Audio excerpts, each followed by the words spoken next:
various partnerships with historical societies for districts and cities within Scott. But I was on that here.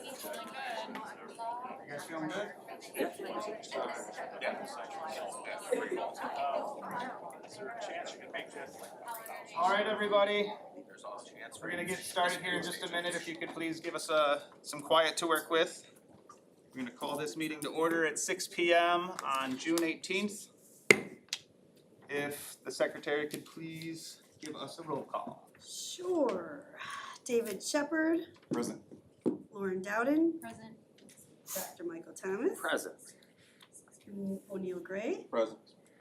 Denise Jones, absent with notice, Rachel Merriquin, present, Michael Allmiller. Present. Okay, we have a quorum. Excellent.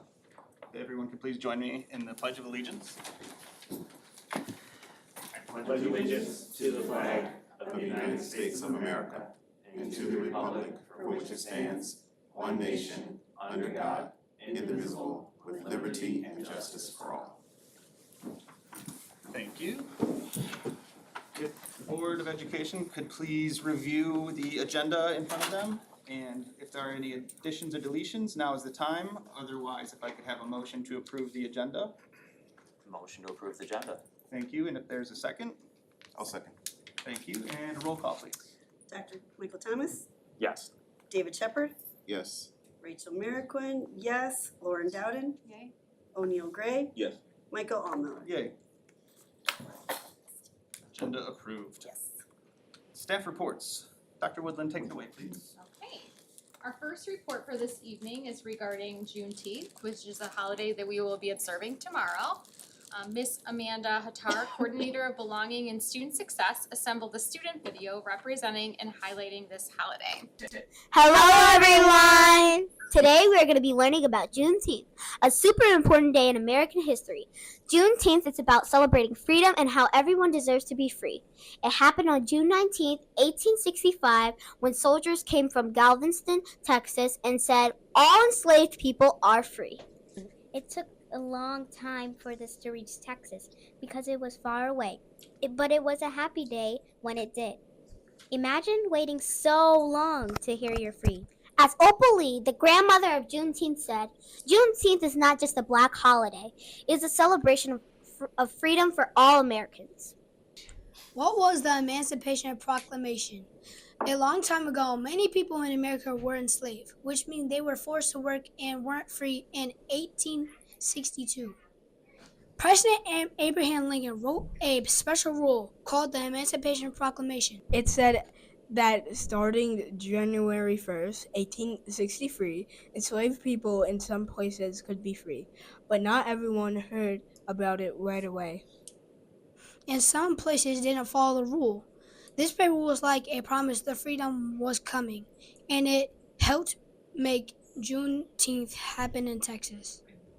What was the Civil War?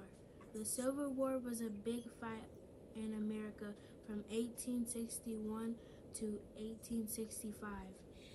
It was between the northern states and the southern states. They fought because they didn't agree about slavery and other things. Black soldiers fought to make sure everybody can be free. Juneteenth became a state holiday in Texas in 1979, thanks to activists like Al Edwards, and spread to 46 states as a holiday or observance over time. In 2021, after decades of advocacy, including Opal Lee's historic walk from Texas to Washington, D.C., Congress made a Juneteenth a federal holiday, signed into law by President Biden on June 17, 2021. Today, Juneteenth is celebrated with parades like Houston's Juneteenth Festival, family cookouts, cultural exhibits at places like the National Museum of African and American History and Culture, and moments of reflection on racial justice. Events in Canada and the UK underscores its universal message of freedom. Juneteenth is more than a historical event. It's a celebration of resilience, freedom, and culture that continues to inspire. Let's reflect. What does freedom mean to you, and how can we honor Juneteenth's legacy in our community? We all come together to celebrate this holiday.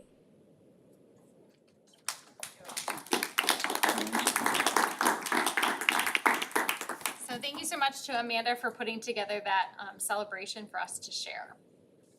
Next on our agenda is our review of our end of year celebrations. So we had an amazing day celebrating our Be Evergreen Awards, years of service, and our retirees. Thank you so much to all the board members who were able to attend and participate. So this is a picture of our Be Evergreen Award, and then of course our retirees. We had many, many, many retirees full of love, laughter, songs were included. But everyone had a wonderful, wonderful afternoon, and I just want to wish all of our retirees well in the rest of their journey. Okay. Next up on our agenda is an update from our Community Task Force. So as a reminder, the Community Task Force was assembled for 3 sessions total over the course of the past 3 months. During this time, many topics were discussed to address the long-term needs of our district's facilities. The goal of the task force was to determine what to test in survey format in the larger community. The decision to place a bond referendum on the March 26th ballot will ultimately be a decision of the board, and we will continue to keep you informed. Today, I have a few members of our task force to share their perspective of the process with you. And first, I would like to welcome up Miss Julie Kelly.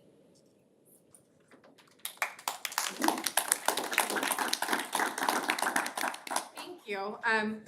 So first of all, thank you for including us on the task force. I think it's really important to get community feedback and listen to all the stakeholders. So I really appreciate that you guys have included us and being part of that process. So like Dr. Willen said, I'm Julie Kelly, and for the past 20 years, I've been deeply rooted in the community as a parent, as a resident, and as a teacher at Central Middle School. At our first task force meeting, we toured Central, and to be totally honest with you guys, it was embarrassing to me to see our building through the eyes of our community because people noted the smells, the mold, and the overall decay of our building. As a teacher, I see those things, but I also kind of put on blinders and witness the things that are happening with our students at Central. I watch our 6th graders who come in as little kids, grow into independent teenagers who walk out with their own fully formed opinions and ideas and see the magic that unfolds in our building. However, I also see the significant limitations that we have at Central that are imposed by our physical space. I've seen students with disabilities and injuries who need to be taken outside of the building to get to the gym, the nurse's office, or the main office simply because there is no way to reach those parts of our building without using stairs. I've seen hallways so narrow that our students are constantly backed up and places where only 1 or 2 can move across the hallway at a time. I've seen classes be interrupted because students have to walk through one room to get to another room.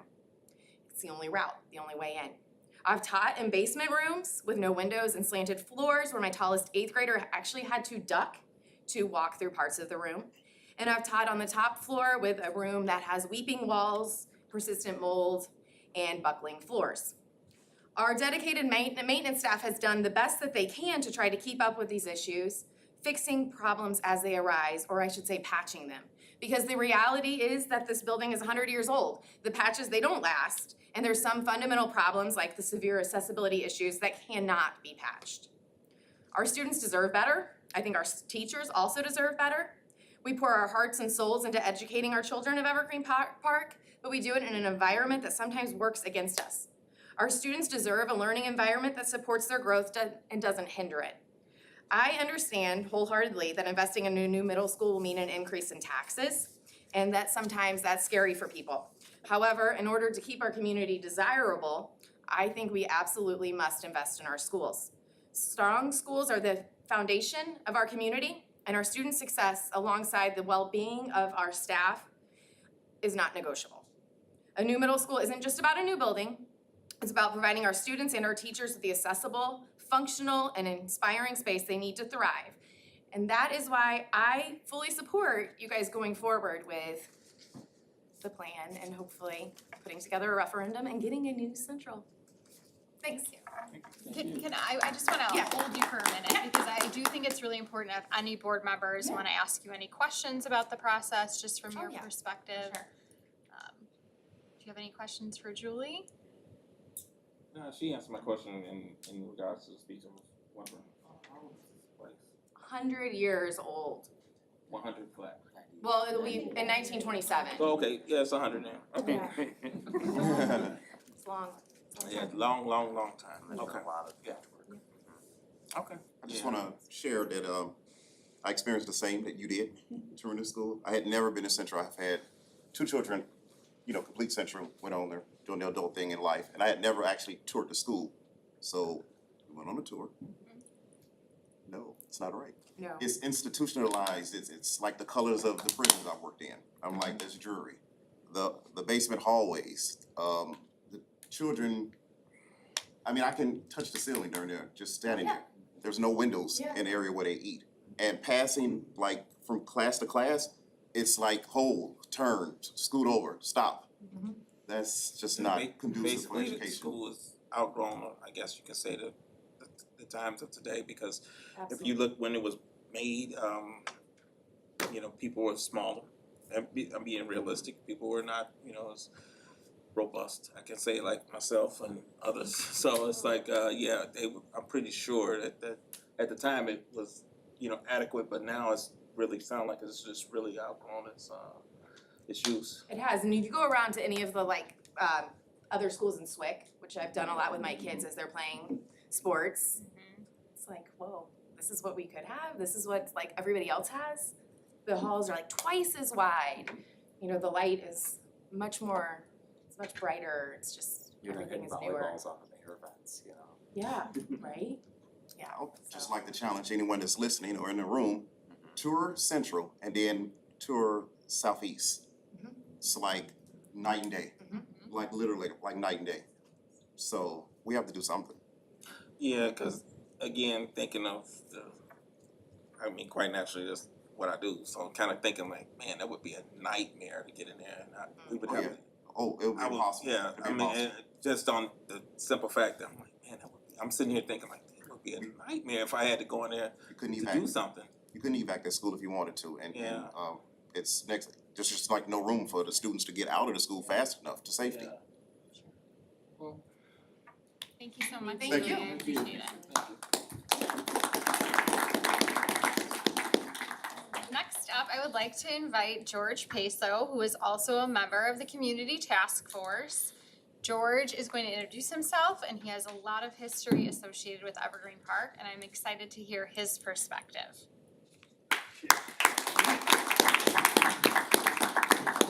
I wish I could write a check for the whole thing.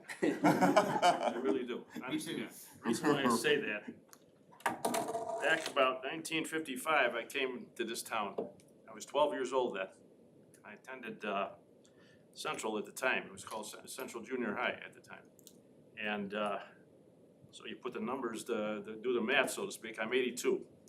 And I know people tell me I don't look like it. Well, I tell them just as a funny thing, I sleep in bear grease, but that's beside the point. So anyway, the building's gonna be, Central's gonna be 100 years in 2 more years. And basically, most public buildings are designed for about 35 to 40 years. And Central has done it twice, outlived its usefulness twice. Over the years, it's been Band-Aids, that's all it was. I'm very surprised that previous individuals, leaders in our town didn't recognize this, that this school will one day outlive itself. Back when I was there, it was status quo because we didn't have technology, we had whatever the methods the teachers were using. Building codes were at that time to status quo, but today, there's a lot of difference. That building is full of just code violations, left and right. I mean, you can probably find them blindfolded, right, guys? But I realize all the other schools are in need of changes and so forth. Maybe one of them has probably reached this, reached his 40-year mark. I believe that's south or northeast, I believe. Am I correct? I don't know all the ages. All the elementary schools are older than 50. Okay. But, and it's time to look at stuff like that because, I don't know in what's going on in all the buildings. Central, I do. I've been in Central many times. A little side thing I do is I play Santa Claus. And I've done it in Central a couple times. And I'm there at the Veterans Breakfast every year. And, you know, it's just, it's things I see, I don't like, obviously. And then again, we have another building that it's been taken a long time ago, and it was the original four-room schoolhouse. And it's actually was built on the site that you want to build the new building on. And I was just talking to the architects here, and I said to them, during demolition, if you guys find pieces of that old foundation, I want some of it. Because I'm in charge of our historical commission, I'm also the co-founder. And we have some items from our commission right here, afterwards you guys can look at this, and you'll find a lot of it interesting. A lot of it is toward Central, but I have one item here that was in the old original building from 1916. It's the Teacher's Daily Register. So we have plenty of those. Actually, we got them from Central. So, but, all right, enough of the prelim stuff. I'm supposed to give a report on the task force meeting. Okay? All right. Now, I know everybody's got a copy. Pull it out, follow me, I'm gonna read it, because there's too many details in here. Okay, first of all, I want to thank that lady over there for allowing me to be part of the District 124 task force. I've never been at a task force meeting, and I was just very impressed. First, it was well done, very detailed, and very enjoyable. I mean, I myself, through my career, I'm a retired architect, and I've been to various types of meetings as well, so. But anyway, let me continue here.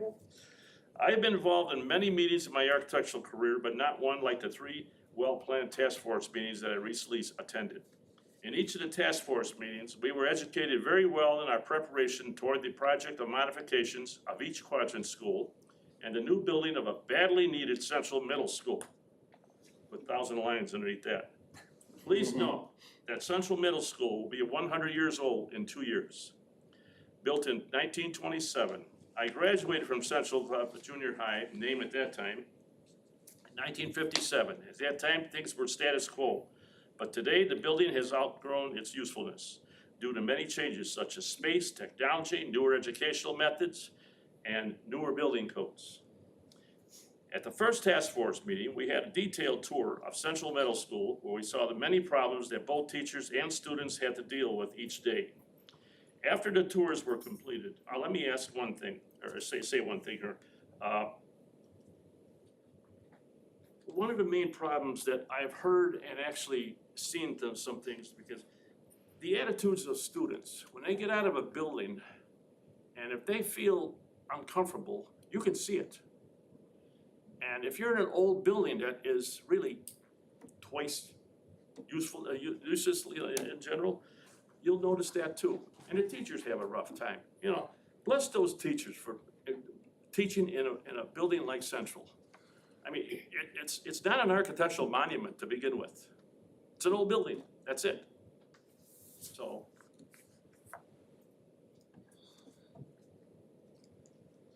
Okay, now we had a detailed tour of Central Middle School, where we saw the many problems that both teachers and students had to deal with each day. After the tours were completed, we had a discussion on what we saw, plus how we felt about what we saw, and voiced our concerns as well. At this meeting, we were given preliminary layouts of each of the quadrant schools, plus Central Middle School. Guys, you did a great job. The architect made a presentation of these layouts, explaining the proposed modifications to each of the quadrant schools, plus the new build for Central Middle School. Also, the introduction of 2 proposals for getting the work done was made. One proposal titled Proposal A that involved the construction work on each of the quadrants, plus the new build for Central School. The second proposal titled Proposal B that involved construction work only on Central Middle School. One of the proposals would have to be selected by the task force and would be placed on a referendum to the residents of Evergreen Park to vote on next year. I might add that I took a little bit of liberty and searched out different companies that would donate for educational purposes. And I found probably about almost 40 people or 40 companies. And I found out the names of their CEOs and their addresses as well. I mean, they might not come and give you $4 million or something like that, but every little bit counts and can make a little dent over time, so. Thank you, George. Thank you. Thank you. At the second task force meeting, we had a detailed tour of the Southeast Quadrant School, where we saw some of the problems that they have been dealing with over a period of years. We also toured a couple of the mobile classrooms that were on site. These were not popular due to security reasons, plus some of the neighbors in the area feel that the mobile classrooms are not a good look. There was also a presentation of what the amount of taxation would have to pay each year, or the taxpayers rather, each year for Proposal A and Proposal B. The amount of tax for each proposal would be based on the value of each resident's home. Another presentation was made on how the proposed referendum will be received in 2026 based on outcomes on past elections and what is the right time to put the referendum out for a vote in 2026. One thing people, when they see a big project gonna be built, they don't stop and think about the taxation in general. Everybody pays taxes differently. You got a big house, I got a small house, we're not gonna pay the same. And it's all based on the value of your house plus what deductions you've got. This is important. You know, I'm not a great accountant, but this stuff I know. I made it my business when I was growing up. You get to know these things. That's what makes us all adults, how to handle a dollar.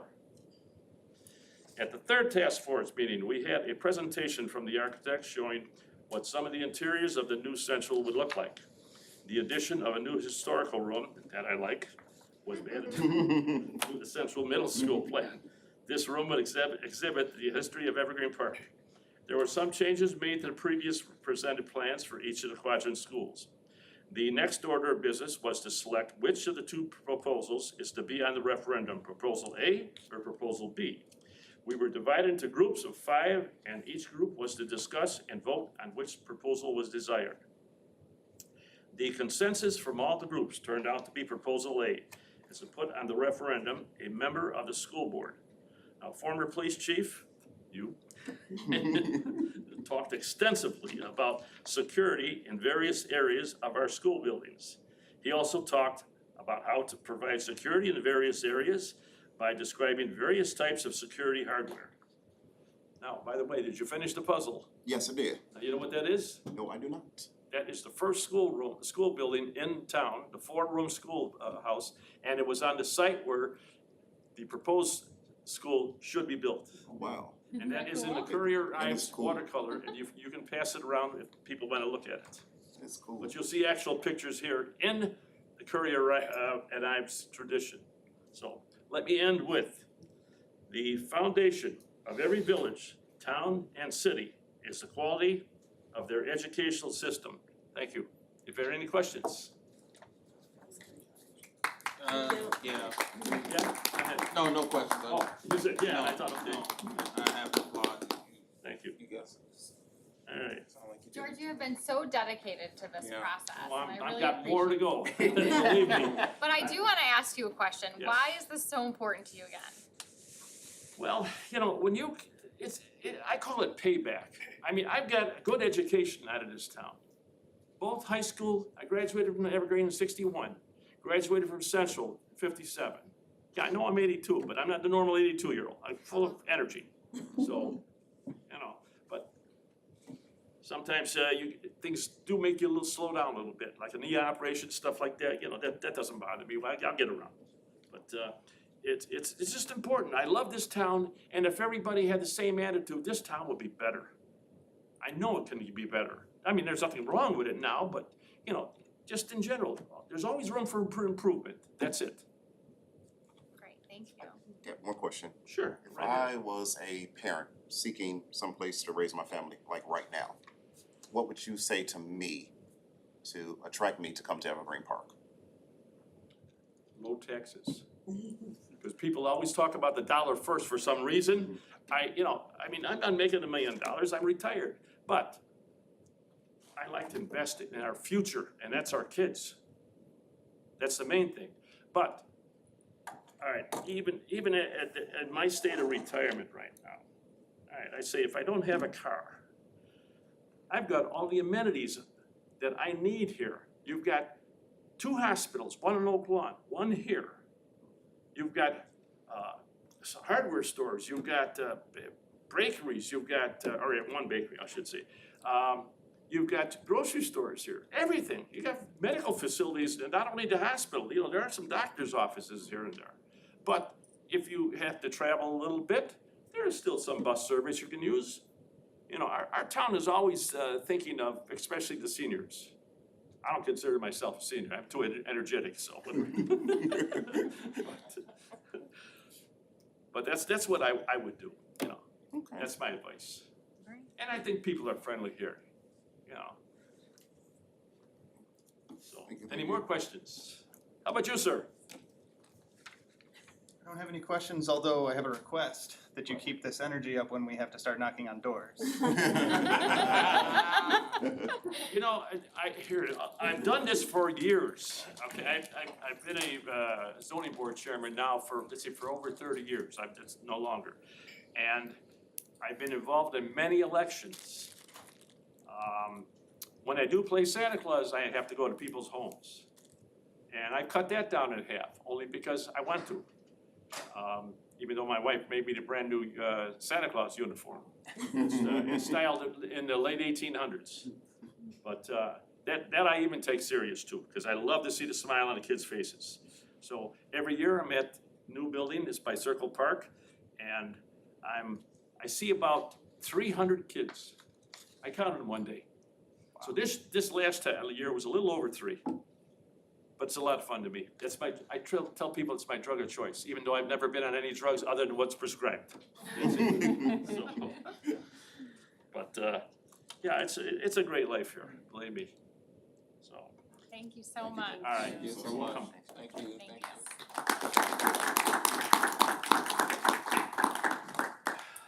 So our next step in regards to our community task force is to continue to survey the larger community to determine their interest in proposal A as recommended by the community task force. And at this time, I'm now going to invite our architects up to update us on what proposal A consists of. That includes Central Middle School renovations, a new Central Middle School, and then renovations to our elementary buildings. Hi. Hi, those are tough acts to follow. I know, look at that. I'll try and keep that kind of energy, but good to see all of you again, new board members. I'm Ed Wright, I'm a principal with DLA Architects. Peter Pontarelli, associate principal. So we've been pretty busy the past few months, you know, meeting again with administration and staff and kind of refining and updating plans and obviously participating in the task force. What we're gonna show you today, these are still what we call conceptual plans. Things can and will most likely change, but what we're trying to do is understand that we have the programmatic needs identified, the spatial needs identified, and being able to put appropriate costs to those and kind of understanding that they can work on these buildings, but the minutia may change if this does move forward. So with that, I'm gonna let Peter kind of walk you through the plans and I will jump in and out as we go. All right. So tonight we want to start with a recap of the proposed designs. I know some of you have seen this twice already, so bear with me. But we're going to do a general overview of all of the schools where we have work scheduled and proposed at all schools. So we can just jump right into it. Yeah, you got the plans up, excellent. Okay, so we'll start with Central Middle School. So here we're proposing a new 3-story school on the south end of the site. So it's a new building pushed closer to the street to pull parking and drop off onto the site. That's the primary purpose of pulling it to the south. That pink outline that you can see, that's the existing building. So, you know, we are gonna have to potentially build this in phases. So we've identified phase 1 and phase 2. Phase 1 would be what we'll see as the classroom and administrative area. And then phase 2 would be the storm shelter, which is the gymnasium. So the gymnasium would follow. So you can see how tight we have to hug the existing building in order to keep all the operations of the existing building going. So basically, classes would run as scheduled throughout, you know, the 18 months or so that it would take to build a new building. And then we would, you know, the existing building would be unaffected during the time that we build the new building. And then we can discuss, as we get into it, as we further develop the design, the potential of demoing portions of the building to allow that phase 2 to continue, because you can see just how tight it is. There's a few logistical challenges that will have to be addressed along the way, contractor parking, some of the things that came up in our community engagement workshops that people had questions about, but nothing that's insurmountable. Everything that, all this has been dealt with before on hundreds of other projects, and it's just gonna have to be something that's developed during the process and we'll have to get through, so. A couple just highlights to this as well, just can't iterate enough, like the importance of trying to keep the building running and not displace kids. I mean, that's one of the main reasons. But also the pickup and drop off portion there, actually creating a drop off lane in the site to get people off the streets and help with the queuing, and having some dedicated parking within the site, I think that's gonna alleviate a lot of the pain. Also bringing the play areas, but getting some green space and a track interior to the site so the kids aren't outside playing off of 95th basically. So the building kind of shields them from that and just makes it a little bit more of an appropriate setup for that site. So there's a lot of things happening here that just kind of work out very well with the way the building is sited. Yeah, excellent point. The actual building, the new building is gonna create kind of a buffer to busy 95th and create more of a secluded, secure area for all that parking and outdoor play. And we'll see that on the 3D image that we created in a couple of slides, give a better representation of the parking and drop off. So we can start with the first floor. So a lot of colors. So in general, we've got at the south end of the site, the south, where you see entry lobby, which is actually page down, which is east, but there's a red triangle. All right, that red triangle is the entry to the building. So purple is administration. As you walk in, you will have a secured entrance. Immediately, you'll be moving into the administration area, and we have a historic society right up front. And then as we move throughout the building, in general, light green are general classrooms. Orange is the cafeteria, and then we have food service in the center. And then as we move up the page, we have science labs, band, music, and then the red block there is the gymnasium. So lockers, storage, and then a stage. So one thing that we developed through the process was, originally we had the stage in the cafeteria area. We moved and we're gonna do a cafetorium. We moved that to the gym side, so now it's a gymnatorium. So you have a stage, and so basically an auditorium and a gymnasium can double as both. And we've developed that red block as not only the storm shelter, but also what we're calling kind of the community wing, to have that be an asset for the community and bring other people onto the site. So we'll have to develop, as we move forward in the process, separate entrances and ways to lock down the building from that wing for after hours activity. The nice part there is you can isolate that after hours. That's a good idea. And then also bringing in a performance space with the incredible things your kids are doing right now, the awards they're winning without such a space, it just seems like something that could be a real enhancement. So in total, over all 3 levels, there's 36 classrooms, 36 general classrooms, which is more than the existing. I just want to point that out. There is some outdoor learning area there too, that box kind of in front of the orange, just creating a place for outdoor classrooms and some other outdoor activities, just getting the kids outside of the building a little more often than they are now. A lot of potential for that. And there's also 7 science labs on Yes, top of the seven science labs that are split between each level, so we couldn't fit all on one level, so our approach was to do 2 per floor. So you'll see as we move up each floor, there's at least 2 per floor, and then we have a steam room on the 3rd floor. So moving on to the 2nd story, we've got more of those lime green general classrooms ringing the perimeter. And then we have the library on the 2nd floor, and the library media center also has a learning stair, which is basically like an amphitheater, open amphitheater stair that will lead down to the cafeteria. So that'll all be one big open space for presentations, large gatherings, things like that. Also a great place for staff to come together. That's another thing that you don't really have. So creating not only places for kids to come together, but also staff so they can collaborate as well. And then on the second floor near the gymnasium, we've got the fitness room that would overlook the gym below. So, again, very conceptual, but we took all this feedback and tried to arrange it. Here's our first stab and kind of a springboard. Hopefully this does move forward and we'll use this as a basis to design the building. But certainly things could change, like Ed said, but for now, this is our first blush. So then on the third page, third floor, we've got more general classrooms at lime green, support staff in the middle, and then the STEAM hub, which is in orange in the center, and then the 3 science labs on the top of the page there.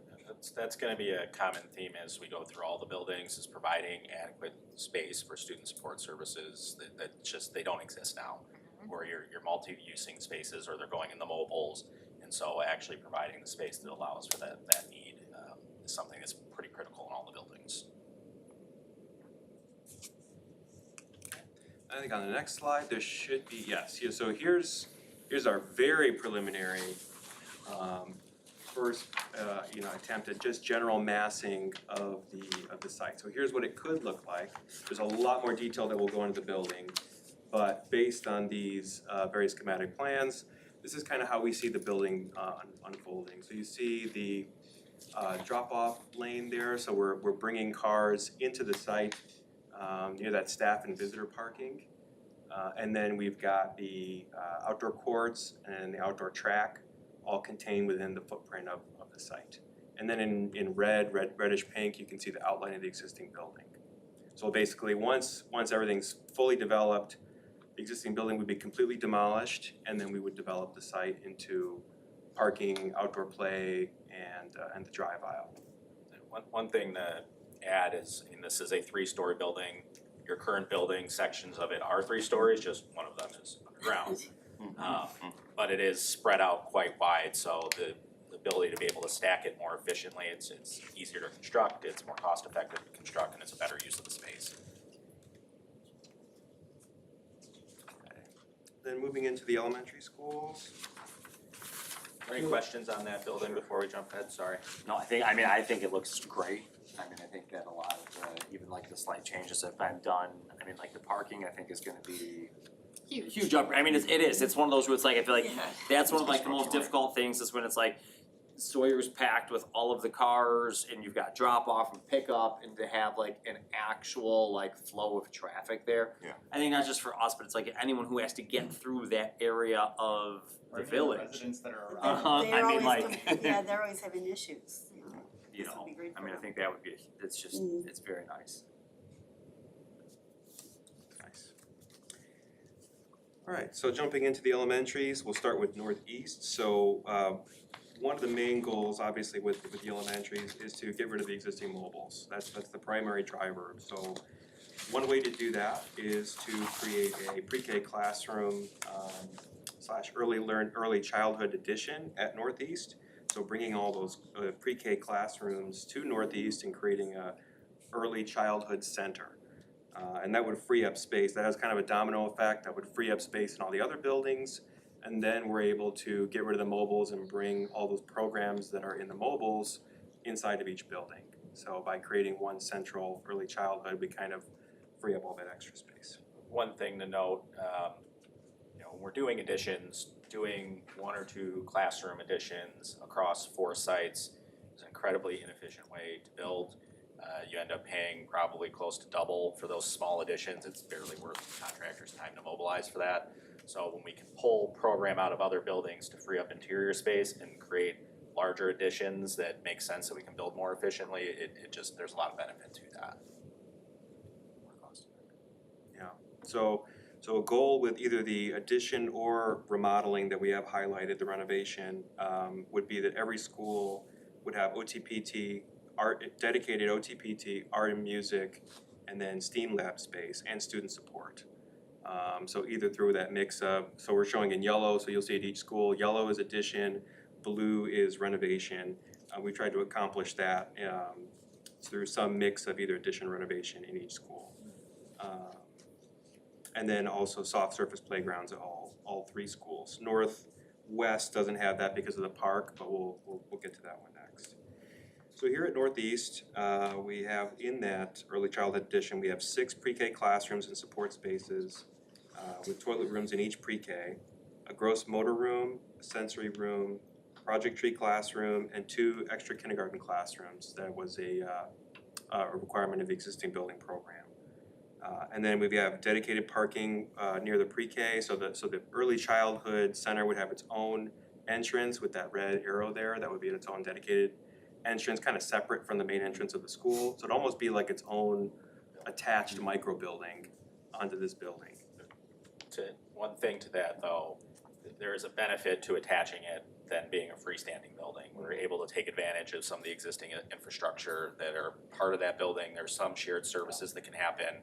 If we were to site a brand new pre-K center by itself on its own site, it would be dramatically more money. You have to bring services over, you have to develop the site, you can't share some of the services that are on this site. So while you can isolate it to its own function, there's a lot of benefit by connecting it. And when you say services, you mean like power, water, sewage? Those types of services, and then just even basic things, trash pickup and janitorial staff and cleaning up and all those kind of things that go along, just operational stuff too. So it would have its own dedicated entrance and then dedicated parking and its own drop-off. So all that would kind of be separate on the west side of the site. And then we've got the soft surface playground highlighted in green, and then the darker green is an early childhood playground. Kind of within that footprint of the general building. Okay, I think the next slide might show, here's the 3D, very generic 3D, just kind of showing what the general idea is. You got that addition in yellow, and then the parking on the west side of the building. And then the play area is identified.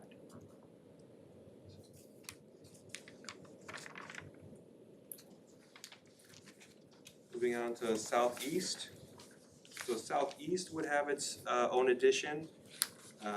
It would have expanded, the purpose of the addition would be expanding special ed. So we've got a CARES classroom, art music classroom, OTPT, resource classroom, and the new soft surface playground. And there's a little bit of remodeling identified inside. We're creating a STEAM lab to pick up all those extra programs to have parity between all the buildings, and then we need to remodel the assistant principal's office. So coupled with all these plans too, I think in the numbers that were presented is all of the other work from the facility assessment. So roofing, windows, all of that's included. It might not be highlighted here because we're just highlighting major renovation or addition, but all the work in the facility assessments was in the numbers that we gave. So there's infrastructure work that's happening in each of the schools as well. All right, and then I think the next slide might show the proposed addition and then the new This building's a little trickier. It obviously has a different feel to it, a different shape with the roofs and Is that why you put the pitched roof on the? Yeah, we're not sure if that's what it's gonna be, but we're trying to work with the existing context and marry it into the building so it doesn't look like a tack on, but that probably will change to some degree, but.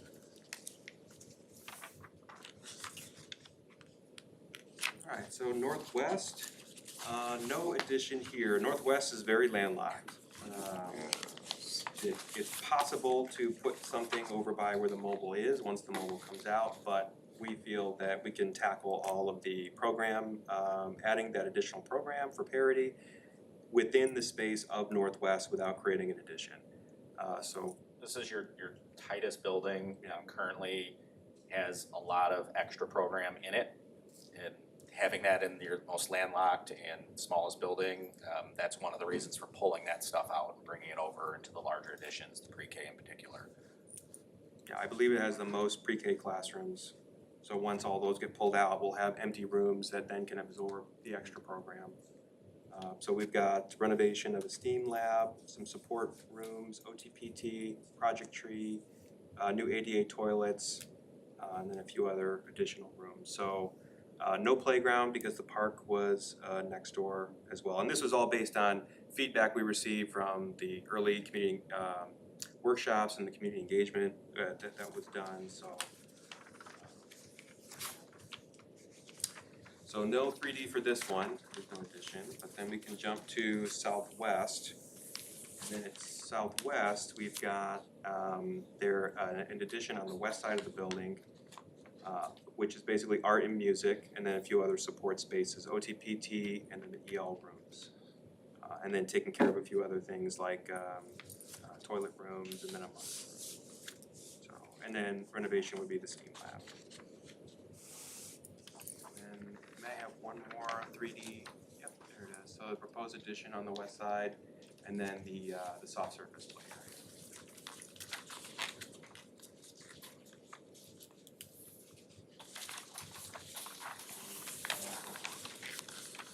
Questions on any of the building plans? No questions, just a comment. I just wanna say like that, looking at this and seeing, hearing some of the community group speakers, like, I'm really happy with like how intentional decisions are being made. I mean, in terms of like determining like how to utilize space, but not just how do we add space, but how do we better utilize the space that we have? How do we minimize financial impacts in terms of building things in certain patterns, connecting certain facilities together, that way we can like continue to like do this at the most efficient way for our community. Because these are things that I feel like we all know that we need. We know that these are things that are really important for our community to stay strong, for our like property values to stay strong, for our students' educations to stay strong. But again, you're asking people to like participate and to offer their dollars to make these things happen for future generations of our community. And I just really like the fact that like there were changes that were made on here from like original plans to try to minimize impact, because I feel like it's one of those where I feel like if we're gonna ask people for things, I'm really just grateful that everybody's being so fiscally responsible and everybody's being, very like particular with like, here's the needs that we have and here's the things that like our kids, our teachers, our community, some of these things like you mentioned with the gym at Central, like, hey, we could try to find a way to block that off towards like, hey, here's another gym space that like community groups could possibly use. I just wanna say thank you guys. I think this has been a really good start to the project. It's been a heck of a team effort. Everybody that we've been working with along the way has provided us valuable insights and very thoughtful as to how we're approaching this as well, so. Quick question, I know we're landlocked at Northwest, but the site where the moles are now, I know it's not a large site. Is there any way to like consider maybe making something there that's like a multi-purpose room or someplace for the teachers to meet and have meetings, or something that we can utilize? It's a small space, don't get me wrong, but something we can utilize that, because I know we do a lot of meetings in Northwest in the library that's on the end, or we try to go into the gymnasium, which you gotta go through something else to get upstairs. It's just some place that's multi-purpose that you can use for We looked at an addition in that area. I think in previous iterations, there is something that could happen there. We kind of backed away to the points that he was just speaking of, like, we don't wanna go too far, add too much that isn't necessarily needed, but if that is a desire and a direction that you all wanna look at, we can certainly explore that option. I know there is some space, it's gonna be tight. Yeah, it's tight. I like to say, it's not a lot of space there, but again, just like some place where, I don't know, just multi-purpose room. It could be, it doesn't have to be fancy or anything, but just something they can utilize for a lot of different things. The one request that came from our previous parent committee as well as our community task force most recently with Northwest was a remodel to their gymnasium. And what Eric and I were really assessing is how can we address some of our continuations and operating needs that parents are saying with our normal operating budget, as opposed to saying we're gonna continue to borrow from the taxpayer for these additional add-ons. So we are consistently, if you remember, we were very firm with the village in terms of the TIF revenue. And that is something that we've always earmarked to retention of teachers as well as upgrading our facilities needs. We do plan to continue to look at all facilities in terms of what they need to continue to improve upon, and knowing that I mean, they can speak to this more eloquently than I, that your facilities work just never stops. And so making sure we budget for that ongoing work appropriately is something that will always be on the forefront of our mind. And knowing that we also have Rachel and Michael on our facilities committee to really help drive that too. So, ongoing dialogue, as always. I think we have one more slide. Money. Oh yeah, money, things cost Right, money. Just wanna show the fun stuff first and then get to the dollars, but, you know, effectively, you know, we're basing these costs on what we're seeing currently in the industry and in today's market. We have two new we have a middle school and elementary school that were just bid and starting construction today, like right now within the last couple months. We have one that's in design right now in Northbrook who just passed a referendum. And we're kind of using those dollars, because that's what today's dollars are, and inflating them a little bit, because by the time, if this work moves forward, if it were to happen next year, it's gonna take 6 to 8 months to do drawings and then get out to bid. We're a couple years out, so we're trying to account for a little bit of escalation. We don't have a crystal ball, but that's what the numbers are being based on. So with all the buildings, we're looking at, you know, around $104 million to do all of that work. The middle school by itself, we're at about 77.5. And again, we're trying to leave some room in there because we know things are gonna change, but the last thing you wanna do is do an ask and not have enough money to do the projects. You don't wanna have to go back or cut major scope. Can you Just refresh my memory, what was the price per square foot now compared to, I think you did a comparison like a couple of I years was ago. comparing it, I think, to Arrow, because that's probably the Yeah, one that to most Arrow, community yes. members are familiar with, which happened pre-pandemic. Or it was starting like right in that first year. You know, I pulled it up on my phone just so I can remember the exact numbers I was sharing, so bear with me. But effectively, what has happened in that time frame, costs have nearly doubled. Due to material shortages, labor shortages that have gone on, and they have not really come back down, maybe a little bit, but we're never gonna get to those pre-pandemic numbers anytime soon. I don't see it. You'll have some folks here later tonight that might be able to speak to that. But I don't think they're gonna disagree with me. Let's see. Yes, Arrow was around $346 a foot, give or take. And that's all in, that's fees and, you know, other pieces of that. We're sitting right around $600 a square foot. That's pretty consistent with what we've been seeing. It's just each year throughout, it was just kind of adding another 50%, another 50%. We've been kind of settled there for a little while, but I've not seen anything go down. And when we start talking about tariffs and other things, I don't know where it's going to be, but we're trying to at least account for something. Okay, thank you. Yep. That was my question. Thank you. Anything else for DLA? Great. Thank you so much. Thank you. You guys have a great rest of your evening. Thank you. You too. So exciting, I think, for the kids. So exciting. Yeah. I mean, it's a whole different feel of kids walking into a new building or even just a new room. Like, you know, I'm a STEAM teacher and my room was grant monies, and so I'm the new room in the building, you know, and it has nothing to do with me being a teacher. They just like coming into my room because of the colors and the tables and all the different things in there, you know. I could just sit there and they just wanna walk in their room and hang out, you know. It's just a whole different feel than walking into an old, dingy, smelly basement. We get the same, we get the same You know what I thing. mean? Yeah, we get It's the same thing room. when kids walk into like our science one and they're Yeah. like, oh wow, this is all like nice, it's new, it's like colorful, like it does make an impact in terms of like the students just being like engaged and happy to be there. And even parents, like when they come for conferences and they come to my room, they're always like, oh, I wish the other rooms were like this. No, it's just a different feel. Yes, for sure. Thank you.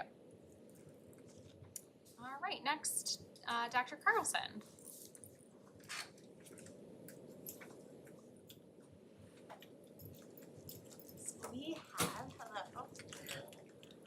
We have spring benchmark scores that we're sharing with you tonight. Our principals will be sharing out on all of their growth scores for the school year, and I'm really excited for them to share that with you. They've worked really hard and have done some really great things this year, so that's exciting. They're also sharing with you the results of their 5 essential surveys, which are the surveys that go out to parents and students, really about the culture of the buildings. So I'm excited to share those with you too. So who's up first? Northwest. It's somehow always Dr. Bennett.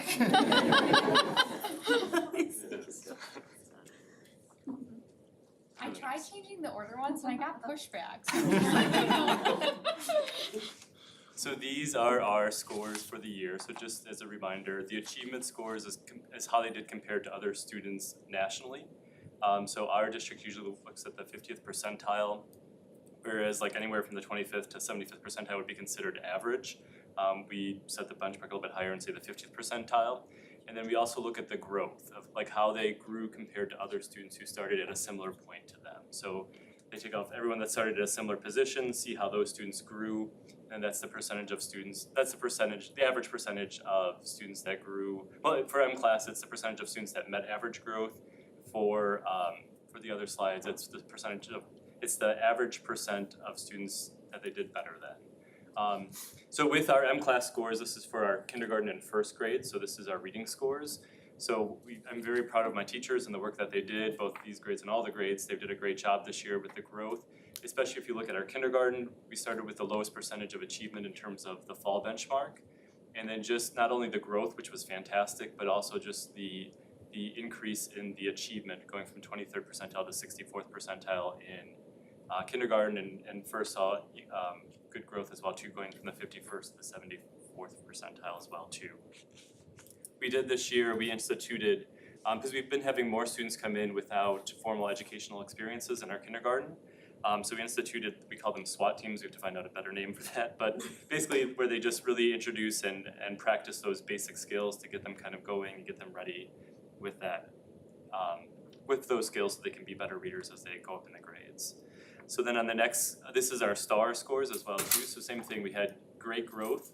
The district, I should have said this, the growth goal is 50, at least 50 or above, so as you see, we kind of met that goal in all the different grade levels for reading. So this is great. We did work on small group instruction. We started that work this year, and that's one of the things we hope to continue next year as well too. So with math, same thing, great growth again. And same thing, if you look at the achievement, the growth in the achievement is also, we're headed in the right direction, which is great. So this year we really looked at math lesson planning, and we were part of the Math for All and the UDL work with Jen Dale. So we hope to continue that work next year, going into using more of the common assessments, diving more into the small group reading with the reading scores, and then also with our PBS as well too.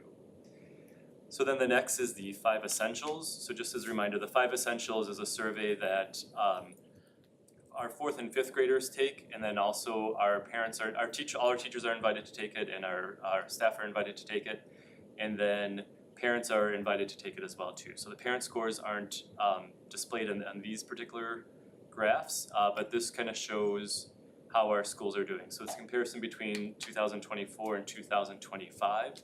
So the green means that it's very strong or strong, and then there's neutral, weak, and very weak. So it compares your scores kind of across the state to other schools within the state. And the 5 essentials is designed to show, these are the 5 areas that are shown that if you have strong things in these areas, that you'll show more growth with your students.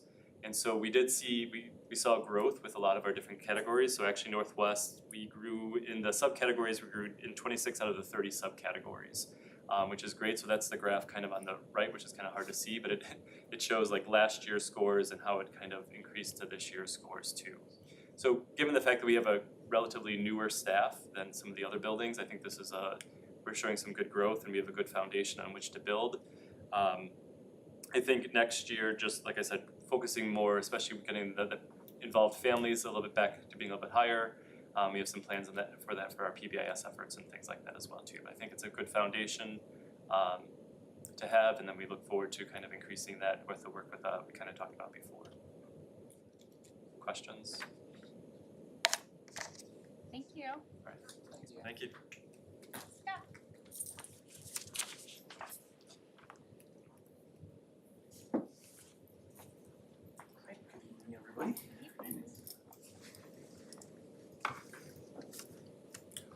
So little bit new testing with our kindergarten and first graders this year really allowed us to get a little bit more granular data on the specific skills. We know that kindergarten and first grade is so important because it really sets the base and the foundation for our other students. So really strong growth numbers from our K and 1 teams, just in terms of number of students achieving, and then also those students that are meeting their growth targets as well. So strong year for kindergarten and first grade for that. And we look forward to having that math data next year. Reading, also really strong data. Lots of, when you look at all of the fall to spring, all of our grade levels had higher numbers of achieving students. And then fourth grade obviously saw a dip in our growth, our SGP score, but again, more students were achieving at the end of the year as opposed to the beginning. So we'll do some deep diving into just some of the students maybe that struggled and figure out how we can better support them. And then the math numbers were just fantastic.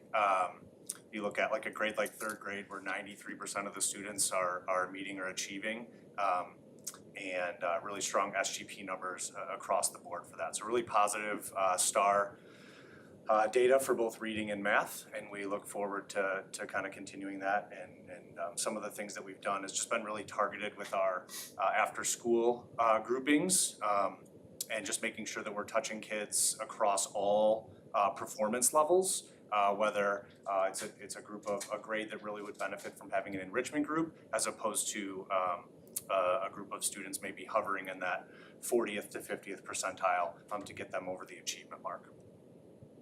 And then our 5 essentials data, obviously a little bit more yellow up there than there was last year, but still organized well for improvement. I'm gonna be doing it's very nuanced, some of the scoring or some of the way that people answer questions, but our biggest dips this year were around like student perception, and then some general teacher collective efficacy, which is a really important one. We know that's, if you're a Hattie fan, that's the #1 impact score in terms of effect on student achievement. So really looking at some of those individual questions and having those conversations at the beginning of the year with teams, grade level teams, and then the staff as a whole. We are anxiously awaiting those IAR cut scores. We saw some preliminary score data, and they were extremely encouraging. I know that's one of the things that I've talked about up here in previous data presentations is STAR is one thing, but looking at the percentage of our kids that are achieving on state standards is one of the areas we focused on as a staff. And those numbers are really encouraging. If you take the cut scores from last year, they'll look really positive. But if they do any of the changes that we anticipate, they'll even be even higher. So we're hoping to see how those play out in the fall. Great, thank you so much for that. Thanks.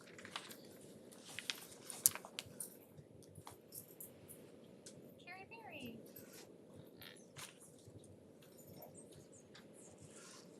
Hi everyone. Hi. How you doing? Okay, so overall we had a really great year in terms of not only academic data but behavior data. We actually had our PBIS meeting today and our referrals were down, so that's like the first crutch we always like to, look at is behavior, because we can't get anywhere academically if we don't have our behaviors in place. So this is our first our M-class data with our kindergarten first grade. I am super proud of the progress, that our students in first grade and kindergarten have made. I do wanna just add a little note, like 30% of our kindergarten, similar to Matt, have never attended preschool. So we're starting, from the ground up and trying to implement those beginning foundational skills. And I think in first grade, even we were off to kind of a slow start, and we just kept saying, trust the process, teach with integrity, be consistent, and we're super excited about those first grade numbers. That's, we said, just make sure that you continue to be consistent. I might steal Matt's idea with his SWAT team. We were talking about it. This is the best part of having colleagues. And Brittany's coming over to us and she's familiar with it. So we might be starting the year off with those kindergarten, first grade students with that like kind of skill and drill, you know, just a couple minutes, key consistent minutes, so. And then in third grade, through fifth grade, second through fifth grade, super excited about this growth as well. We did see quite a jump for overall at Northeast from fall to winter. So something to look at, like making sure that our practices are still being consistent from winter to spring. Super excited. I, of course, want, you know, I'm super competitive, so I wanna start pushing those numbers into the 60s and the 70s. Already told the staff that we're going to do some deep diving right in August. They're gonna get these reports. I'm excited about our win time next year. That's already in my schedule, so that stands for what I need, and we're hoping to hone in on, you know, more individual students.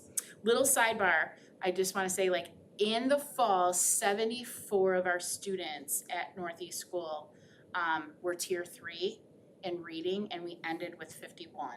So like that's some of the data that you won't be able to see, you know, here looking at this. And then in math, we started with 53 in tier 3 and then ended with 39.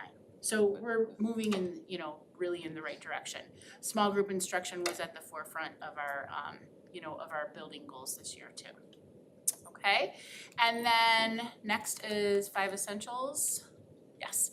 So 2024, you'll see, I mean, if you look at like the last graph, I'm pretty similar like for both years. You know, strong in collaborative teachers and effective leaders, and then pretty neutral in like involved families, supportive environment. I'm trying to use the vocabulary words that are in the questions, especially for the students, to expose them to really what it means. You know, sometimes they're like, do I feel safe? Like, not at all. Well, then I ask, like, do you feel, yeah, I feel safe. You know, so it's just kind of sometimes the wording of the questions that I wanna make sure, but yeah, so I mean, I feel like we're kind of the similar from year to year and trending in the right direction. Any questions? Great, thank you.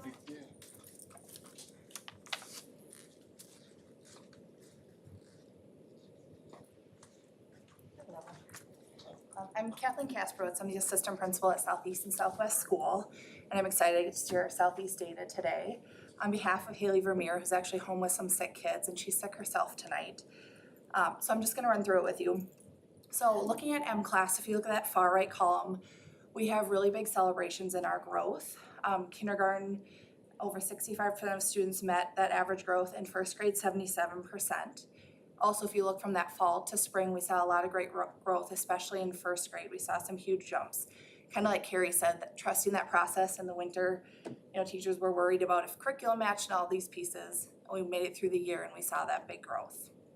Next one. So in reading for second through fifth grade, we're looking for that median SGP to be above 50. So second, third, and fourth grade, we saw that. A huge highlights in third grade with the median SGP of 64 and in fourth grade of 70. We'd like to see better increases in achievement, but like second grade was a celebration with an increase from 44 to 53%, which is like a 9 percentage point increase. In math, we also had SGPs above 50 in second, fourth, and fifth grades. In second, our SGP was 65, and in fourth and fifth, it was 61. Third grade was really close to 50 at that 47. We also saw achievement increases across the board from the beginning of the year to the end of the year. A huge highlight is looking at second grade, where they went from 35% of students meeting or exceeding up to 60%. So that's a 25 percentage point increase. Also in third grade, they went from 53 to 62, which is 9 percentage points. So some of those are some of the celebrations we had in math. Now looking at our 5 essentials, as you see, we have a lot to celebrate. Looking at our 2025 results, we see green across the board in every area. We had some huge jumps, like ambitious instruction, we increased by 21 points. Supportive environment, we increased by 13 points. Effective leaders, we increased by 11 points. Involved families by 7 points. And collaborative teachers, we increased by 6 points. So we're really proud of the work that we're doing at Southeast, and we think like when we look at this, that the results of the survey really does represent the work that we're doing. We have a really hard-working group of teachers who really are collaborative and really are working hard to meet the needs of our students. We've also really worked hard to establish those family and community partnerships. We have a lot of family events that we've done the last couple years. And we really appreciate the support of kind of the district leaders and some of the district initiatives to help us move in this more collaborative direction. So all those pieces kind of work together to end up with our current results of all green. Are there any questions for Southeast? Thank you.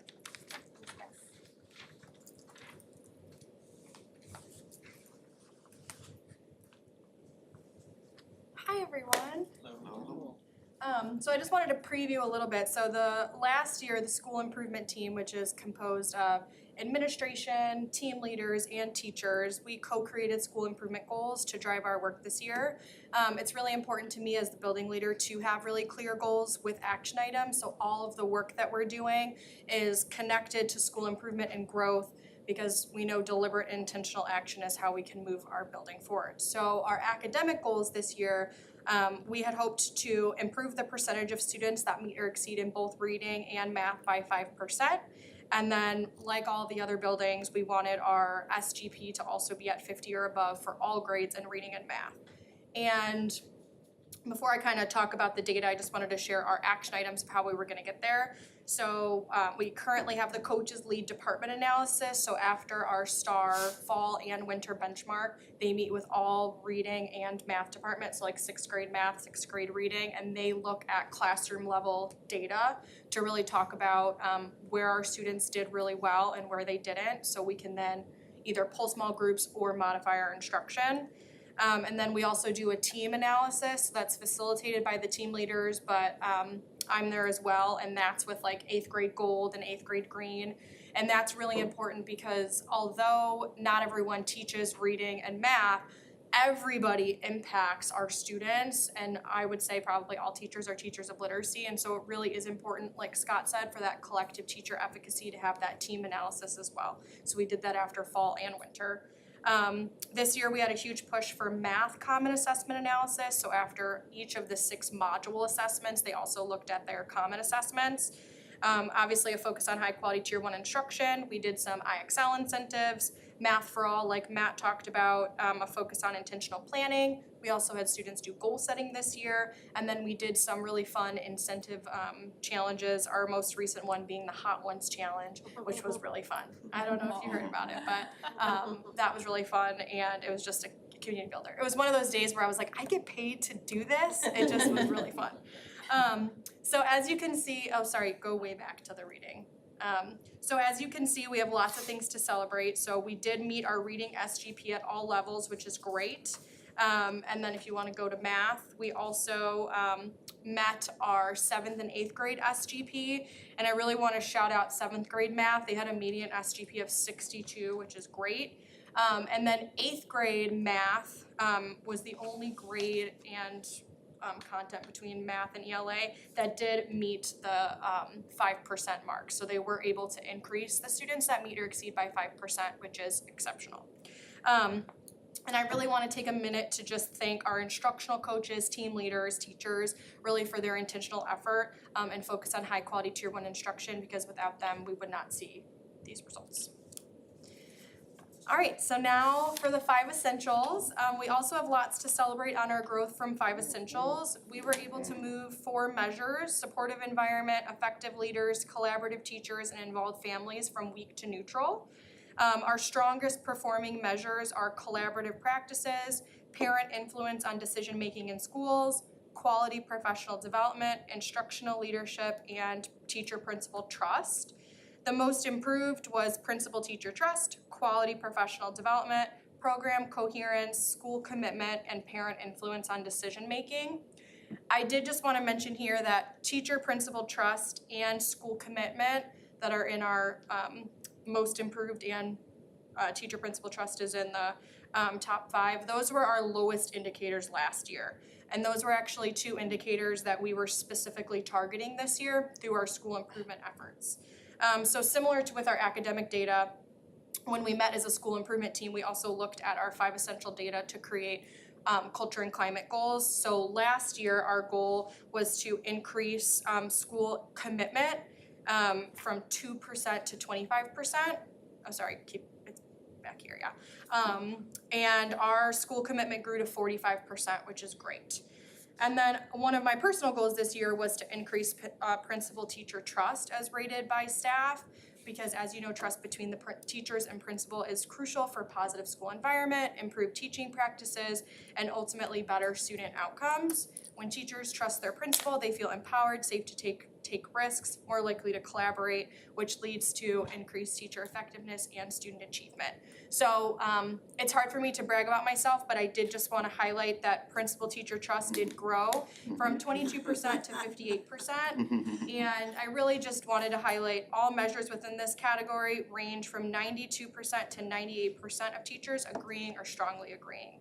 And they ask things like the principal has confidence in the expertise of their teachers, if they feel they can trust the principal at their word, if it's okay to discuss their feelings with the principal, if the principal takes a personal interest in the professional development of teachers, if they feel the principal looks out for the welfare of their teachers, if they feel the principal puts the needs of children above personal and political interests, if they feel respected by the principal, and if they manage the school effectively. And then I wanted to touch on our goals for next year. So similar to what some of the other principals shared, we are going to work on student safety as reported by the students, because that was one of our weaker indicators. Particularly, students report feeling somewhat safe in the hallways and the bathrooms. So the admin team is working on how to survey the students and really figure out, well, what does that actually mean? To kind of figure out how we can target that. And then we have 2 administrative goals. So our 1 administrative goal is going to be consistency with discipline. We did like an additional survey, and staff reported they felt, when we asked them if they felt discipline was consistently administered, 39% strongly agreed. So we're going to target that to make sure staff feel that discipline is being consistent among all of the administration. And then I'm going to continue to focus on principal-teacher trust. And then similar to with academics, I do want to just thank my admin team, Chris Slavin, John Jensen, and Jaimin Smith, along with the school improvement team and all the teachers, coaches, and staff, because it really does take a team and collective effort, and I really am grateful. So. Thank you all. You know what I say to that? Our principals and all the team. I had something quick. I just want to say, you don't want to brag on yourself. Well, I'll brag on you. This is what we were looking for. Not trying to be funny. Last year, when we were sitting together trying to brainstorm, like, what are we going to do? We have the community, we have the students, we don't have any really good ideas. So we came up with a structure, but you did the work. You put the work together. And that principal-teacher trust was one of the huge topics. It was blaring that we had an issue with. So you did the work. And for us to be neutral and all these is a good platform to be on. That's a great platform. So thank you.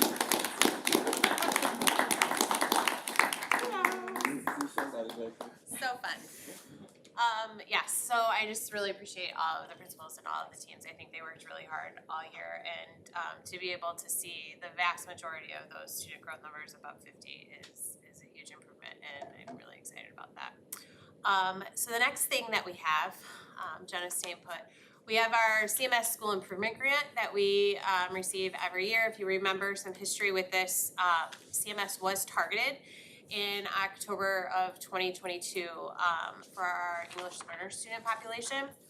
If you remember, we put together a great plan and were able to make some pretty vast improvements within that first year. The following year, then we were commendable. However, once you are on that list, you continue to get the grant for 4 years. And so we have continued to work with our English learner population and put together plans each year and put some extra grant funding towards that. So we have, Dr. Muller is going to talk a little bit about what our goals were from this past year, and then she puts together an excellent, as she talks about, school improvement plan just in general for her the entire Central Middle School building. So we've really kind of pulled some goals from that as well to target this year as part of this plan. So she's going to talk about that. Alright, so one of our first goals was to, using the high quality tier 1 framework, move from not yet in place to in place for component 4.3 diverse learners by the end of this school year. So the end of year data, we were partially in place, so we, when we think about like the rating for high quality tier 1, it's not yet in place, partially in place, or in place, so we didn't yet get to that all the way in place, but we were partially in place. And the things that we did this year to get there were coaches, again, met with departments to intentionally plan. We had lots of conversations around supports and accommodations and what that actually looks like. So some examples of like adding sentence stems, using technology, so like text to speech, adding increased vocabulary supports. We also added increased supports for newcomers. We continued to work on small group instruction, our STAR data analysis, and both at the department and team level, we did look at subgroup data so we could identify additional supports as well. So again, we grew from not yet in place on the high quality tier 1 framework to partially in place, which is great, but we didn't yet meet our goal. For the second goal we had was by the end of this school year, we will improve upon student behavior by increasing the percentage of students who receive 0 and 1 referrals for a minor behavior from 73% to 83%, and students who receive 0 to 1 referrals for a major behavior from 83% to 93%. Some of the things we did to get there was we had consistent incentive assembly criteria. We did out of the blue days, so that was tied specifically to, like, for instance, if 6th grade was really struggling to come with a charged Chromebook, then we did an out of the blue day, an advisory. Everyone who has, 90% or above, you get, either a cookie or a popsicle or whatever. So we increased the amount of out of blue days. We did that monthly. Consistency with live school.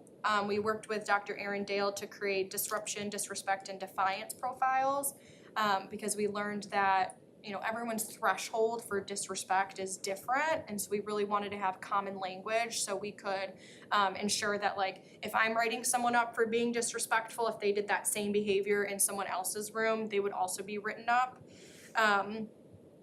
We obviously did progressive discipline this year. We had a consistent advisory schedule. We hosted an end-of-year barbecue. We had de-escalation professional development. Consistent consequences, tier 2 and 3 intervention fidelity, and really revamping ISS.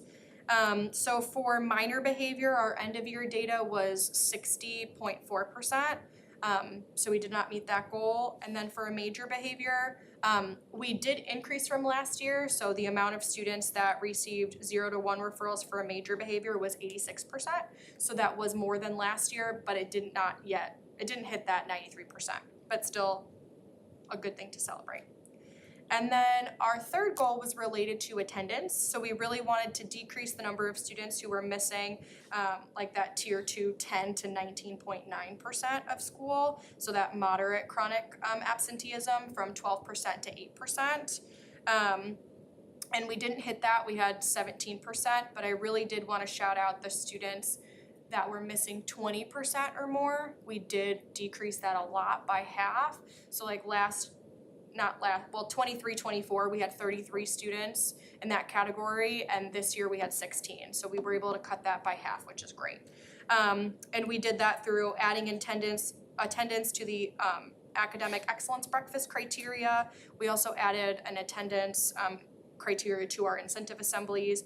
We sent home a lot of communication home. We provided parent education on the importance of attendance. We added attendance interventions and a clear procedure for that. And then we tried to do, but it was a little inconsistent, monthly tier 1 attendance incentives. So as you can see, we didn't necessarily meet all the goals that we set out to, but I do want to say that is okay because we can still pause to celebrate our wins. And so when we presented our end of year data with staff, it can kind of sometimes be disheartening when you report that you didn't necessarily reach your goals, but we did have staff just take 2 minutes at their table and do a quick round robin to share one small win they had this year. And so I do think that's important that although we didn't necessarily reach these goals, there is just a lot to celebrate. And then now I'll share the 3 goals that we have for next year. So using the high quality tier 1 framework, our goal is to move from not yet in place to in place on component 3.1, which is alignment of instructional materials and tasks. I'm not gonna read all the action items, but you can see some of those on there. I think the most important one is that the team is gonna be trained in look-fors for this component, so we can be really consistent when we're going into classrooms and observing it. We can make sure we're all observing the same thing. And Dr. Carlson's gonna help us with that. And then we're just gonna consistently review data and just see how we're doing on that. Our second goal is also related to behavior. So we are looking to increase the percentage of students receiving 0-1 referrals for a minor behavior from our current reality, which is 60% to 70%. And some of the action items I shared are gonna be the same. So still monthly celebrations tied to a behavior goal, continuing with out of the blue days, continuation of common language and consistency with 3Ds. And then we just recently met with our school improvement team to create some of this, and they had some other ideas of doing like student of the month nominated by each teacher and just doing some more like immediate reinforcement in addition to live school, because we currently do like the quarterly incentive assemblies, but sometimes, you know, for middle school kids, that's too far, right? Like we need more immediate kind of reinforcement. So we're gonna work to do that next year. And then our last goal is related to improving the percentage of our multilingual students that meet and exceed in reading by 3% from fall to spring. And so we'll do that through data analysis, and it's great because Dr. Carlson is gonna hopefully get us training in one of our late starts, which has actually been asked for by teachers to have STAR training so they can best look at classroom data. Like what is the best classroom report to pull? What should they be doing at the classroom level? Which I think is wonderful that they're asking for that. So I'm excited to see what that will be. We'll review the growth proficiency report after the STAR assessments. I would say that's currently kind of inconsistent. Some teachers do it, some teachers don't. And then the coaches and I do that, but making that just a regular practice so teachers can see is one class growing more than another? Are all of our classes growing? Are they all not growing? And really kind of focus on just figuring out the current reality so we can best support our kids. Focus on the middle of the pack. So STAR, when you pull a lot of the data, it'll report like the students that are on watch. So they're not necessarily urgent intervention and they're not meeting or exceeding, but they're kind of in that middle ground. So really focusing on the students that are in there. And then continuing with individual goal setting and a focus on tier 3 interventions. Any questions? No question, but like a comment just for all of the administrators. First, I just wanna say like, thank you guys for all the work you do. Second, I love hearing these reports that like, everybody's consistently like coming up with plans to improve. You know, I mean, nobody's like, hey, we're doing great, we're just gonna run it back next year. You know, so I love hearing all of that. And kind of tying a couple of the things tonight together, I looked at some of Jenna's goals here. We had ELL last year, we had referrals and attendance. I think those are 3 things that a brand new building would probably help with all of those. Giving you wider hallways, giving you small collaborative rooms, having a building that looks appealing and kids would just want to be there. And then next year, again, you have the alignment of things. There's collaboration spaces on every floor of that construction plan, which would allow teachers to have that time on a plan period. Like at our building, like our science department, we eat lunch at a giant table together and we literally talk about like what's going well, what could we improve upon, and we get to have that conversation in many cases multiple times during the day. In like the increase in our capacity because of those conversations is like through the roof. You have again referrals, and then you have the multilingual support, which again, some of the smaller individualized classrooms could give teachers and students spaces where they can collaborate in like a nice, comfortable environment to have that. So I just thought that like your goals, I mean, I feel like those are the building goals. And I think like seeing this plan, like there's spaces in here that would allow like those goals to become easier because you're working your like butt off. Like, I mean, it's crazy, like for anyone who's listening to this, like the amount of work that Jenna's doing on a daily basis. I know Ms. Lavin, you're helping out as well, doing all the same heavy lifting, but it's just really important that like we give our kids the best things so like the hardest working staff that I know of can like meet those objectives. So, sorry, soapbox off. So this plan plan will be for you to approve tonight the multilingual school improvement plan, so. Great. Thank you. Okay. Next up, I'm gonna report out on behalf of our Student Support Services Department and Miss Amanda, who is out. So we have an update regarding Special Olympics. And I'm going to pause the video and just report out on it and direct you to the fact that our video is located on our website. It's approximately 10 minutes long. So I'm gonna speak to the video. And the Special Olympics had an increase in athletes for our second annual event with 70 athletes competing in 8 sporting stations. It was an amazing day. We had 19 staff member volunteers their time to coach the athletes for the 8 weeks leading up, and they absolutely volunteer all of their time, which is amazing. The Southwest Student Council, led by Miss Grazovich and Miss Provenzano, thank you, held their annual Chalk Your Walk on 5/29/2025. And prior to the event, the Student Council decided to donate all of the proceeds to the D124 Special Olympics. And that was a huge success, and they raised $1,015 that will go towards next year's Special Olympics, which is amazing. So if you wanna see more information, Evelyn's son interviewed a number of guest speakers. It's really cute, so I will send it out to the board to review. All right, next up, Eric.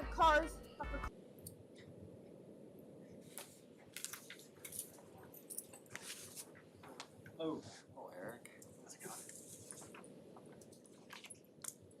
Monthly financial report, statement of expenditures, nothing really crazy, just salaries and benefits as school is out and nobody's really buying anything for the classroom.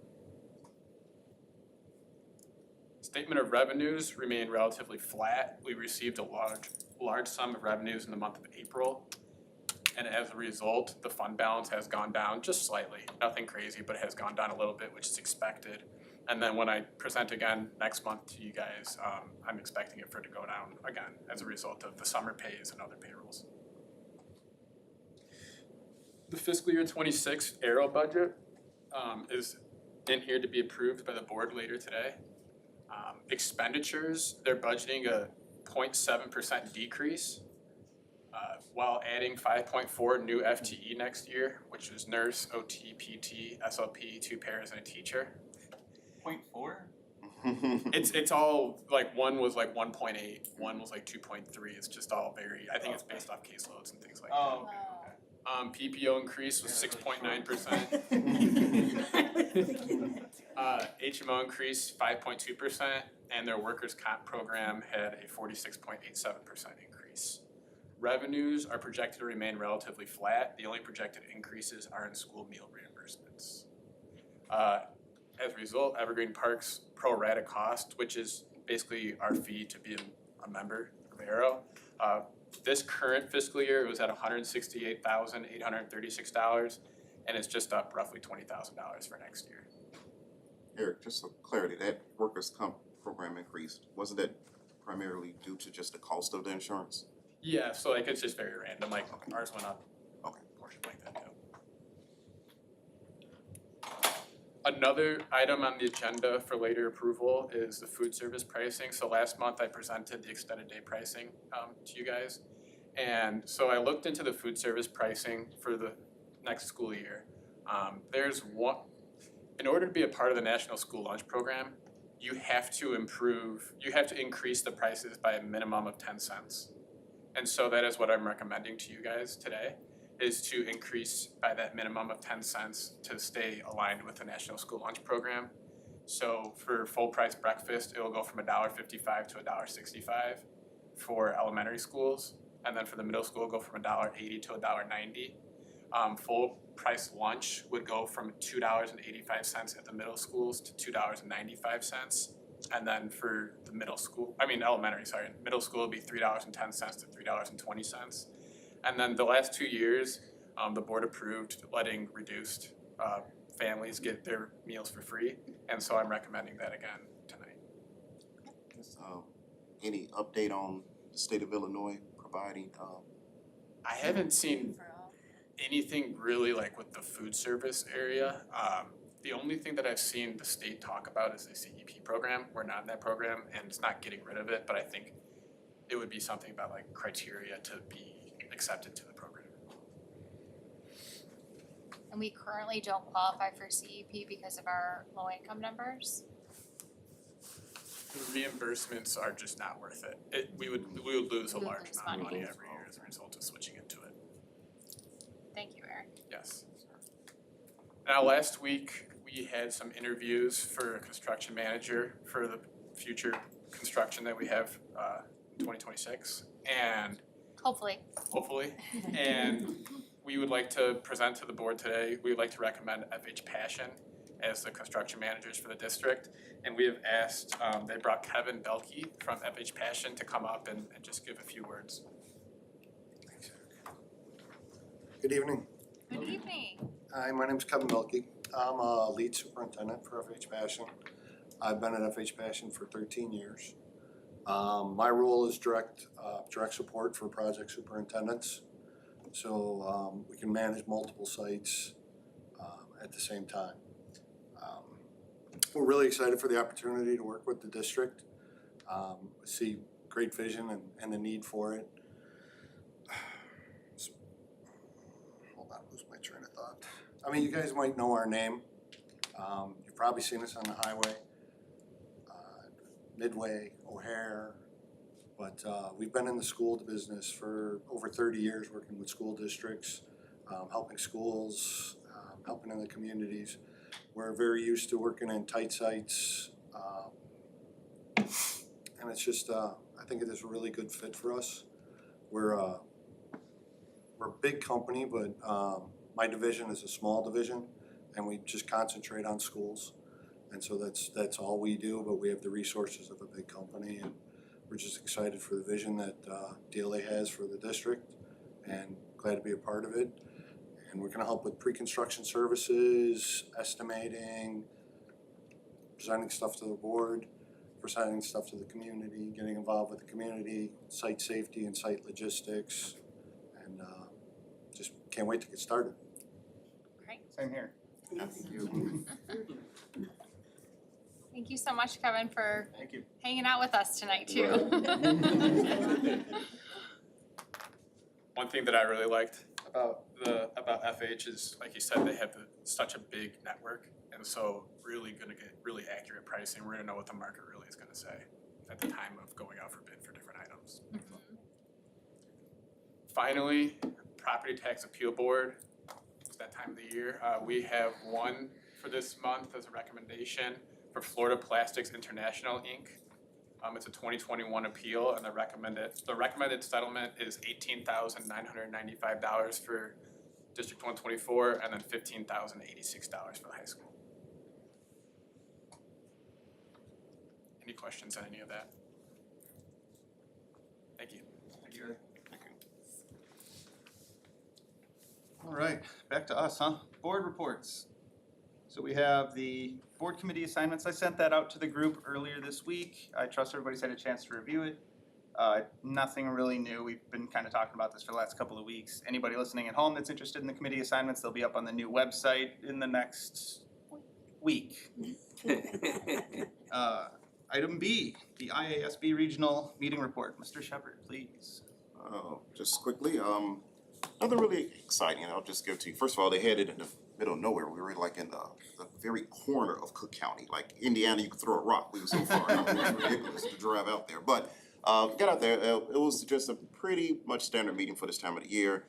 They did recognize the superintendent's birthday. I guess the board was busy with something else, so they couldn't, and they kind of mixed it together. So it was a little fancier than normal. They had some table settings, and it was kind of cute.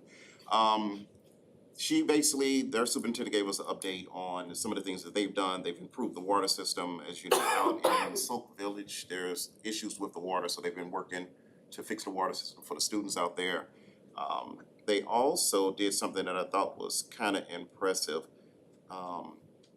They have 1,400 students total, and half of their student body is enrolled in summer school. But it's basically not for academics, it's for just like something to do, just like to keep the community together. And they're all enrolled in it, and I thought that was pretty impressive. They also, let's see, they invest $6 million in a preschool addition, which is equipped with a sensory area for children with autism, which I thought was extremely impressive. I'm going to, at some point, be bold enough to actually tour it after I drive all the way back out there again. But I'm going to see it, take some pictures and bring them back so you all can, can see. They had 12 children who placed state on track. 8 of them went on to the next level. So, I mean, they're doing some pretty good things way out there in the corner of Cook County that, I'm gonna build some relationships with them to see if there's some ideas that we can, borrow over here with us. Other than that, it went to a standard meeting. They approved their meeting, the minutes from the last meeting. They did their nominations, they did their elections. New people got voted in, and pretty much we went over when the next meetings will be happening over the quarters and the locations. All in all, it was just a standard meeting, and that was it. Excellent. Thank you, Mr. Shepherd. Public comments. Do we have any public comments? We have none. Bear with me, please, everybody. Per Board of Education Policy 2230, a few reminders specifically about the logistics for the public comment portion of every meeting, including this evening. As is posted on our agenda publicly for every meeting to respect all of our stakeholders, our commenters, our board, our public, we adhere very closely to the 3-minute limit for comments for everyone. We will set a timer and we expect everyone to respect their 3 minutes. In addition, we do not respond to public comments at board meetings, but we hear them, we respect, we listen to, and we take into account all community member concerns. If there's a specific question that comes up that we can respond to after the meeting, we will do so in a timely manner or direct the appropriate staff member to respond on behalf of the board. Okay. Action items, here we go. A, the consent agenda. We have 1, approve monthly transactions report for May 2025. 2, approve fund balance reports for May 2025. 3, approve expenditure report and projected payroll report for June 2025. 4, approve board minutes from the regular meeting of May 21, 2025. 5, approve the closed session minutes from the regular meeting of May 21, 2025. 6, approve the destruction of closed session tapes from February 2021. 7, personnel recommendations. There is a host of additions, several FMLA leave absences, and some resignations. Could I have a first to approve the consent agenda? Motion to approve consent agenda item A. Thank you so much. And is there a second? I'll second. Wonderful. May I have a roll call, please? Dr. Michael Thomas? Yes. David Shepherd? Yes. Rachel Merrickwin, yes. Lauren Dowden? Yay. O'Neill Gray? Yay. Michael Allmiller? Yay. Motion passed. Excellent. Item B, approve Title 1003 CMS School Improvement Plan. Could I have a first? I'll make the motion. Thank you. Could I have a second? Second. Wonderful. And a roll call, please. Rachel Merrickwin, yes. Dr. Michael Thomas? Yes. Lauren Dowden? Yay. O'Neill Gray? Yay. David Shepherd? Yes. Michael Allmiller? Yay. Motion passed. Beautiful. Item C, approve fiscal year 26 Aero budget. Could I have a first? Motion to approve the 26 Aero budget. Is there a second? There's a second. I'll second. Wonderful. May I have a roll call, please? Dr. Michael Thomas? Yes. David Shepherd? Yes. Rachel Merrickwin, yes. O'Neill Gray? Yes. Lauren Dowden? Yay. Michael Allmiller? Yay. Motion passed. Spectacular. Item D, approve new food service pricing for the 2025-2026 school year. Could I have a first, please? Motion. Okay. Excellent. And a second, please. Second. Beautiful. And may I have a roll call, please? O'Neill Gray? Yay. Dr. Michael Thomas? Yes. Lauren Dowden? Yay. David Shepherd? Yes. Rachel Merrickwin, yes. Michael Allmiller? Yay. Motion passed. Excellent. Item E, approve extended day fees for the, wait, did I do that one already? No. No. I'm just gonna do it. Excellent, thank you.